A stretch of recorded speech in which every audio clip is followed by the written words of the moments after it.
Be quite sure. Question number 2, Shane Ardern. Thank you, Mr. Speaker. My question is to the Minister of Finance and asks, what reports has he received on the economy? The Honourable Stephen Joyce. Mr. Speaker, on behalf of the Minister of Finance, I'm surprised and pleased to have the opportunity to report that Statistics New Zealand this morning issued gross domestic product data for the March quarter of 2012. It showed the economy grew 1.1% in the 3 months to 31st of March, which means that the economy in the quarter to 31 March is 2.4% larger than it was in March 2011, which is better than growth in most other developed countries. While the data is stronger than market expectations, and I appreciate Mr Cunliffe is surely disappointed to see New Zealand going better than he thought, we are likely to continue to see fluctuations in growth from quarter to quarter. But the figures do confirm underlying moderate strength in the New Zealand economy despite the uncertain international mood and ongoing difficulties in Europe in particular. Shane Ardern. Supplementary to the Minister of Finance, what were the main reasons for economic growth in the March quarter? The Honourable Stephen Joyce. On behalf of the Minister of Finance, GDP growth in the March quarter was actually reasonably broad-based, including manufacturing, business services and agriculture. The economy has grown moderately since emerging from a recession which started in 2008. Importantly, this is sustainable growth as households and businesses have built their incomes around higher savings and earnings rather than around consumption and debt, which we saw in the last decade. That is a good thing. The excessive debt and government spending that marched much of the 2000s was clearly unsustainable. It is important the government takes a long-term view of building New Zealand's competitiveness and productivity, and this will help us deal with the headwinds from the uncertain global environment. And that remains the focus of the government's economic plan. Supplementary. Shane Ardern. How does New Zealand's current economic growth compare with the position inherited by the National-led government in 2008? The Honourable Stephen Joyce. Well, Mr. Speaker, on behalf of the Minister of Finance, I'm pleased to confirm the current position is significantly stronger on pretty much every score. In late 2008, the New Zealand economy had been in recession for almost 1 year, well before the global financial crisis and well before other countries went into recession. And in late 2008, the incoming government was confronted by forecasts of never-ending fiscal deficits, ever-rising government debt, and net international liabilities approaching 85% of GDP.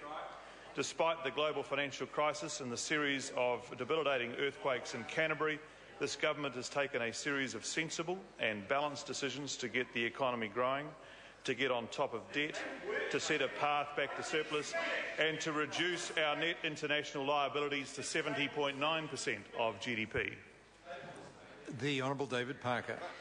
Does the Minister of Finance stand by his statement in the House yesterday, and I quote, that banks and officials are going to make forecasts and some are going to be pessimistic and some of them are going to be optimistic? And has he seen that the Treasury and the Reserve Bank are pessimistic, the IMF is pessimistic, the ANZ is pessimistic and the BNZ is pessimistic about our current account deficit and rising net international liabilities?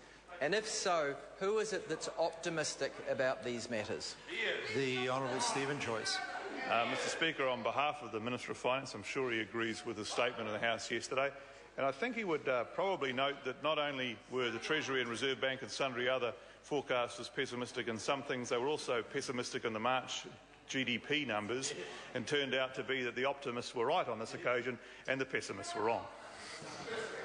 The Right Honourable Winston Peters. Why did he not, as Minister of Finance, tell the Prime Minister to stop comparing us favourably with Australia for the first 4 months of this year, only to find that Australia's growth rate at the end of March was 4.3%, 300% stronger than New Zealand's, or was it the fact that he was irresponsible in advising the Prime Minister to keep on making a fool of himself? The Honourable Stephen Joyce. I'm just trying to work out which one of those questions I would possibly answer on behalf of the Minister of Finance. Perhaps I'll answer the serious one because the rest is with the greatest respect, a whole lot of bump. In response to the member's serious question, around New Zealand's growth rate, we absolutely are focused on growing the New Zealand economy stronger. I would point out that it is now completely without doubt that Australia's growth rate is driven by the minerals and oil exploration in Australia, and I would welcome the members' assistance in working with other members of the House to advance the government's agenda in that regard. The Honourable David Parker. Why is it that the Minister of Finance seems to be the only person who thinks we have rebalanced the economy, given our rising current account deficit and projections that show rising net international liabilities to 2016 and beyond, by which time National would have, should New Zealand be unlucky enough, been in power for more than 8 years? The Honourable Stephen Joyce. Mr. Speaker, on behalf of the Minister of Finance, you really sort of wonder whether Mr. Parker remembers where his government got us to back in prior to 2008. As they left office, New Zealand's net international liabilities was 85.9% of GDP.